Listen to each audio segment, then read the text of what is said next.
ফিলিস্তিনের গণহত্যার পাশাপাশি আর বক্তব্য যে বৃষ্টি ইরানে আগ্রাসী হামলার প্রতিবাদে আজকের এই খেলাফত মজলিস ঢাকা মহানগরীর দক্ষিণের বিক্ষোভ পূর্ব সমাবেশের সংগ্রামী সভাপতি, সংগ্রামী নেতৃবৃন্দ, প্রিয় জনতা, আজকে আমরা দেখছি একটি অবৈধ রাষ্ট্র গোটা মধ্যপ্রাচ্য শুধু নয়, গোটা দুনিয়াকে বিগত 70টি বছর ধরে চালিয়ে যাচ্ছে।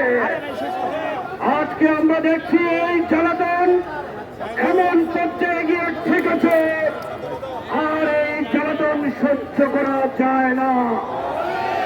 আমরা পরিষ্কার করে বলে দিতে চাই, এই অবৈধ রাষ্ট্রের মা হবে আমেরিকা।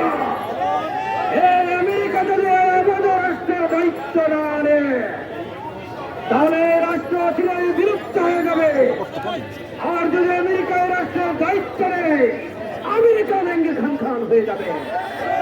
বন্ধুরা আমার, পাশাপাশি বলতে চাই মধ্যপ্রাচ্যের রাজাদের, ওই মধ্যপ্রাচ্যের রাজাদের বলতে চাই, যদি মনে করেন আপনাদের গায়ের চামড়া ঠিক থাকবে, যদি চুপ থাকেন এই মুহূর্তে, বিশ্বাস করুন আপনাদের চামড়া ঠিক থাকবে না। সুতরাং আজকে ঐক্যবদ্ধ হবে মুসলিম বিশ্বকে এই সংঘাতের মধ্যে ইসরায়েলের বিরুদ্ধে মুসলিম বিশ্বে ইরান সহ ফিলিস্তিনের পাশে দাঁড়াতে হবে, সেই দাবি জানিয়ে বক্তব্য শেষ